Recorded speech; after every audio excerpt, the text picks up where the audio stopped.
Home equity has been going down across the board in America, meaning the amount of loans on a particular property is now a little bit higher than the actual value of the property. So let's say you own a house that's worth $100,000. You may have a loan of $80,000, meaning your equity is only $20,000. And recent report is showing that $20,000 is going lower and lower. Now, this is a telltale sign showing where we are heading as a U.S. economy in the housing market. Now, this is an important indicator just showing where we are heading in the housing market and how home prices will react to everything going on in the economy later down this year. Because the more home equity goes down, meaning home value is going down, or it means that people are just taking larger loans on properties. And we know that the more loans people take, the more they are stretching their budget in order to afford something they probably shouldn't buy. So the good news about that is that hopefully down the line we see some recovery in home prices, where home prices actually start to reflect how home value is going down, or maybe it creates a slight collapse or a slight crisis in the housing market. I know it's hard to say a slight collapse or a slight crisis, but we do need some sort of reaction in the housing market to really push home prices down. So we're going to look at a few articles, look at the data, look at exactly what's happening with this home equity line, and also going to talk about loans. There has been some interesting news in the mortgage loan industry that I want to point out in today's video. So be sure to comment down below, like this video, and subscribe. All right, here in this article, it's saying that home equity ticks downward again across the US as the housing market remains stalled. So right now in the housing market, we're in this stagflationary period where home prices are not rising as much as it did last year or 2021 or even 2020, but it is still rising a little bit or just remaining stable in a lot of markets or across the board on average.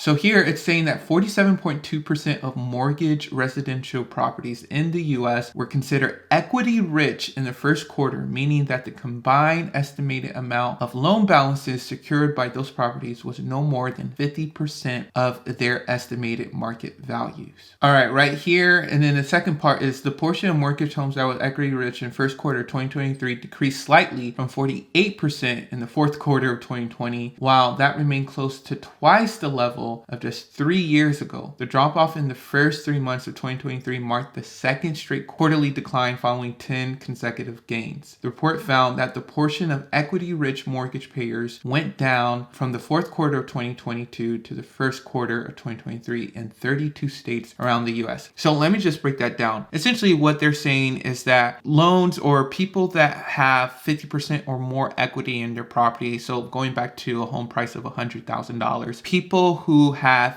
$50,000 worth of loans still on that $100,000 property or less, so they maybe owe $40,000 or $50,000. So that percentage of people is around 47.2%, and so that's lower than the quarter before in 2022 where that number was 48%. So it is a slight decrease, but I think it's good showing in what direction we're going to. And on this article, it was saying that this marked the second straight quarterly decline after 10 consecutive gains. And so since 2020, they've been seeing gains after gains after gains of equity building in these properties. And for the past 2 quarters, we've been seeing some declines in equity in people's houses. And I do believe this has to deal with, number one, the Fed hiking interest rates. And so mortgage payments are higher. People have to maybe take more of a loan than what they're used to, or, home prices are still high. And once again, people are taking more loans. And also maybe that home values are decreasing, right? Home prices have been going on the downward trend, right? They are lower year over year. So a home price this year compared to last year is slightly lower. So that's good. But at the same time, that lowers the equity of a lot of home buyers. Now, going back to this article, I just want to talk about being underwater. So underwater essentially means that you owe more than the home value of the house. Let's say you get an FHA loan and you only have to put 3.5% down on a $100,000 house. Well, that would be $96,500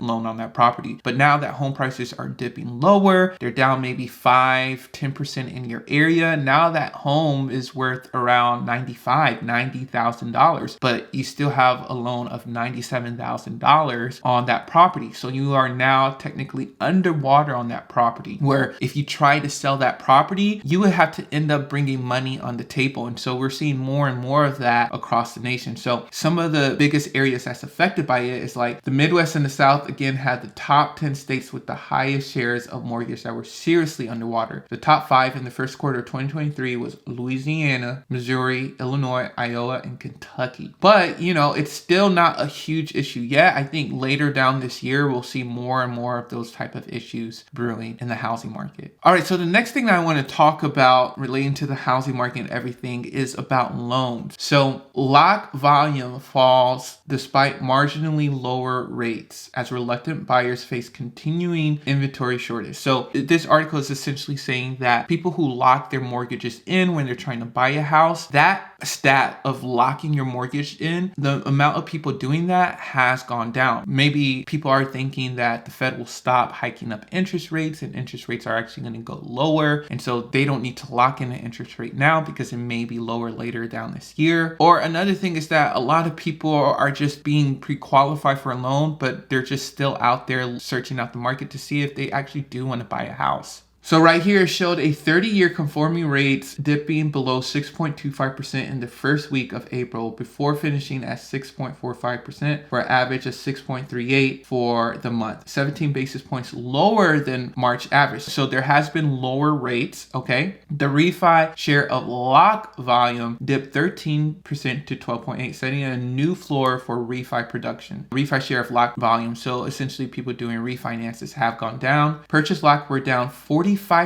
year over year, 38% below those in pre-pandemic of April of 2019. So 45% year over year purchase locks. And that makes sense. People were locking in their mortgages and purchases last year because they knew the Fed was hiking interest rates. Now that the Fed is still hiking interest rates and there might be an expectation that they won't be doing that, people are less motivated to hike in an interest rate. So let's continue reading this article. So while half of the decline can be explained by the fact that there were 3 fewer business days in April than in March, we clearly saw additional cooling in rate lock volumes this month. They're comparing month over month. So from March to April, volumes were down 22%, even though the average rate in April was 17 basis points lower than that of March. So here they're saying that, mortgage rates were actually lower in the month of April, but we had lower amounts of people actually locking in their interest rates in April compared to March, which kind of doesn't make sense because rates are lower in April. This is better than what it was in March. March mortgage rates were higher. You would think that people would lock in their interest rates, but they're not doing that. And I think that's very interesting. This is like the most different type of housing market I've ever seen. And granted, I haven't seen a lot of housing markets, but I've done a lot of research on housing markets over the past 100 years. And it's just interesting just how people are reacting to things. I think news have a big deal to do with people's sentiment. YouTube has a big thing to do. I think we're super reactive now, where before it would take people's time. People would take time in order to bounce back or just react to a recession. Like we saw what happened with the pandemic, where the rebound was incredible. And I think, of course, the Fed had something to do with it, but I think people's sentiment too, like people saw in the news, hey, everything is down 30%. And people know, okay, 2008, this is what happened. Maybe I should buy into the market. Maybe I should buy into real estate. And so people are way more reactive. But this is interesting because it's not showing that reaction. And so hopefully we could continue having less and less people just pushing,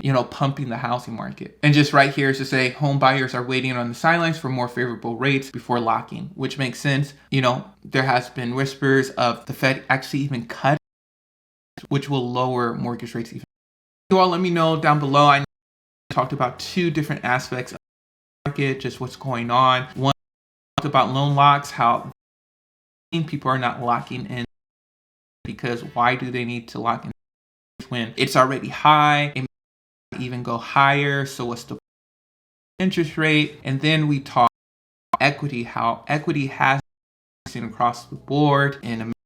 And so this is just, I guess, a decent, I think both of these two, knowing that home prices will because equity is going down, hiking their interest rates as much, and so hopefully that will lead to lower home prices. All right, you all, hope you all enjoyed this video. Be sure to like, subscribe, comment down below, and I'll talk to you all later.